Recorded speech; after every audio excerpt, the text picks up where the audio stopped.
FriendlyBoy Thompson takes on Kevin Holland in this week's up-and-coming main event, and the UFC has finally decided to stop being so cheap and frugal, and they're dragging their asses out of the apex for the first time since France with a fight night, and I absolutely can't wait. So we have a prime Kevin Holland with an 81-inch reach, with more power, who's pretty goddamn fast on the feet, who's adjusted to 170, right? He had to make a little bit of that speed adjustment when he came back down to 170, and I think he's made it by now.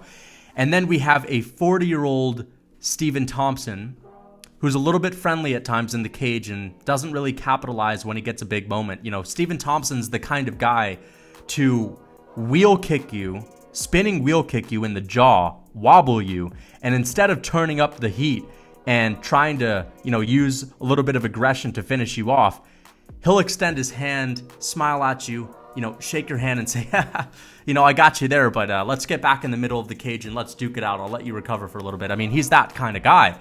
And he's always lacked that aggression, but nonetheless, I have to give him some credit. When he was in his prime, I think he was the best skilled striker in the UFC.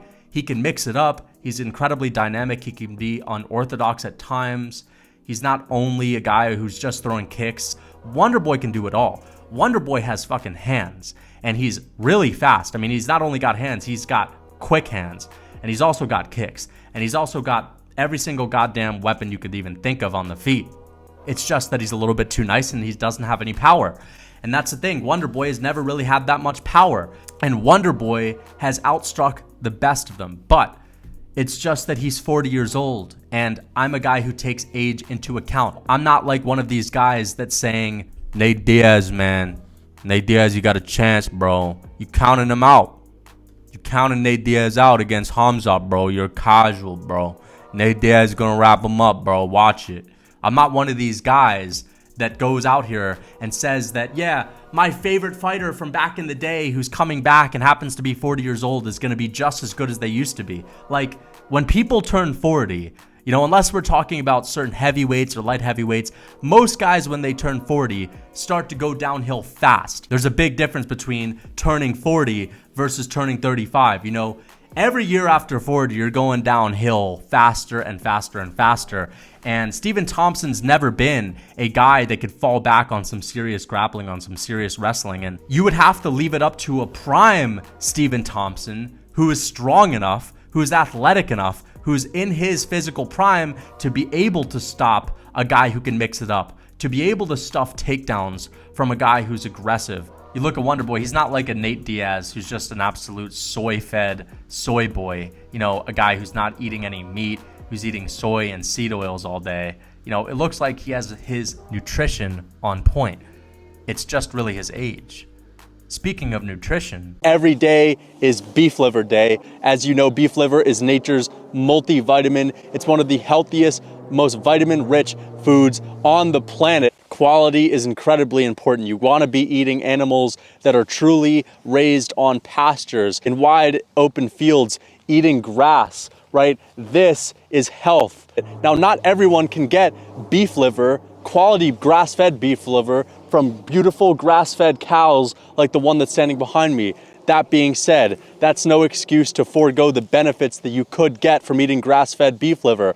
Heart and Soil Supplements sells good quality grass-fed, pasture-raised beef liver year-round, and you guys can get 10% off if you click the link in my bio. Get yourself some grass-fed beef liver today. And here's the thing, Kevin Holland is in his physical prime. Kevin Holland, I believe, is just going to be the bigger guy in the cage, the stronger guy in the cage, and at the end of the day, he can mix it up. He's got phenomenal striking, maybe not on the exact same level as a Wonderboy Thompson, but he's also not 40, and he's also not a little bit washed. Now, Wonderboy has put on some really impressive performances throughout the past, 4 years, but we're talking like 3-4 years ago. Vicente Luque in 2019, beat the brakes off of him for 3 rounds. And then Jorge Masvidal, great performance, but that was in 2018.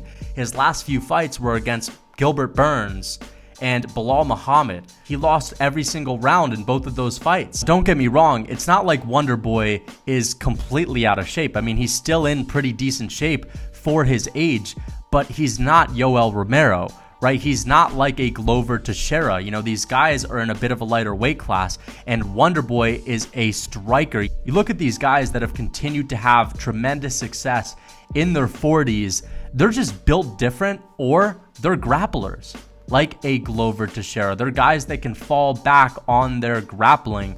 But when it comes to someone who is a finesse striker, who utilizes his speed, his nimbleness, his athleticism, you know, his dexterity, well, then you need to be fast. You need to be in your athletic prime. And when you're in 40, you're not going to get any better. And especially his chin is certainly not going to get any better.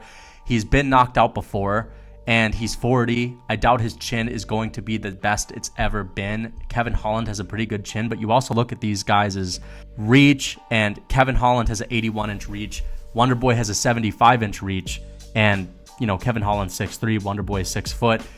I don't really have much experience looking at a Wonderboy fighting a guy that's that much taller than him, to be honest. I mean, he's schooled guys that are shorter than him, like Vicente Luque, like a Jeff Neal, even a Jorge Masvidal. But the thing is, those fights were like 2+ years ago. He schooled Jorge Masvidal in 2018.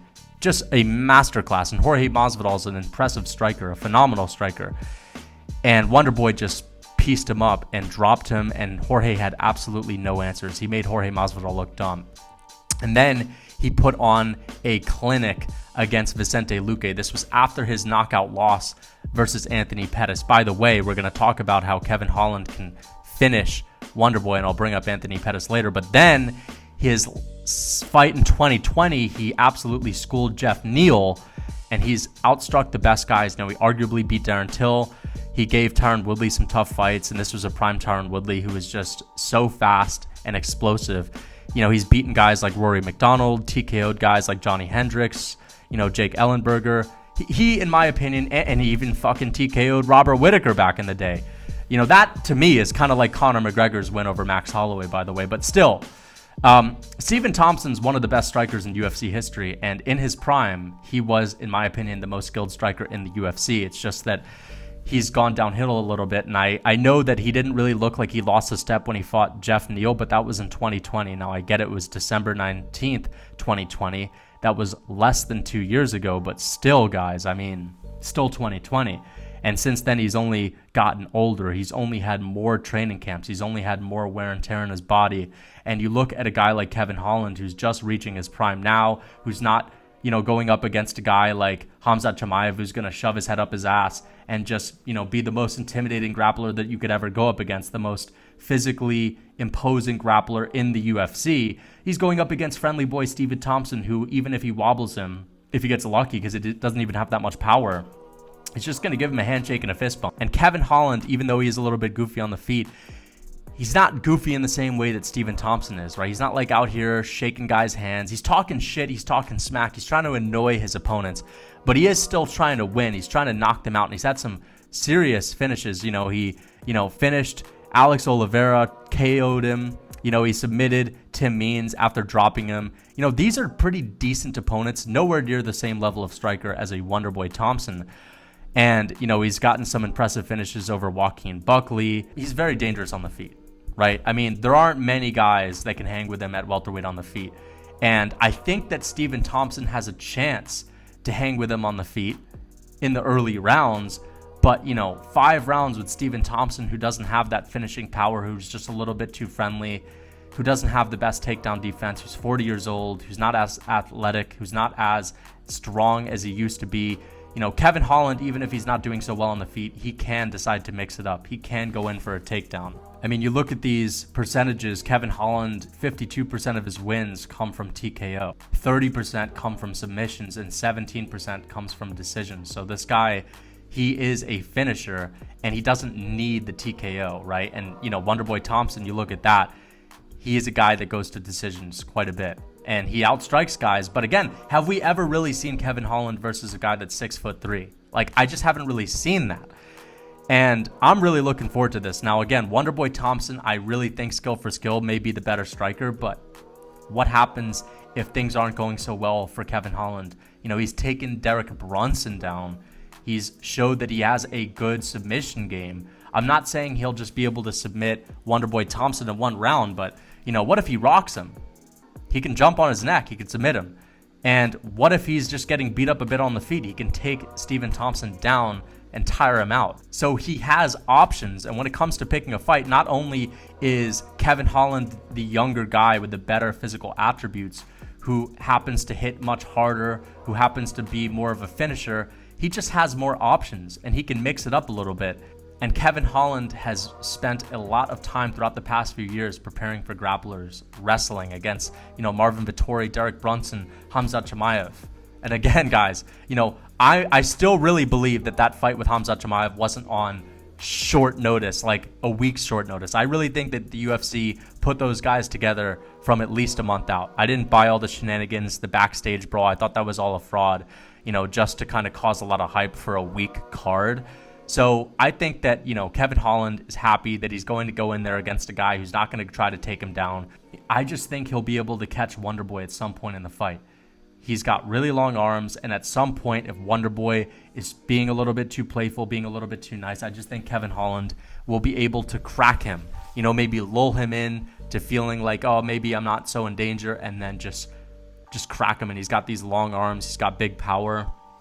And I really think that Kevin Holland's going to finish him.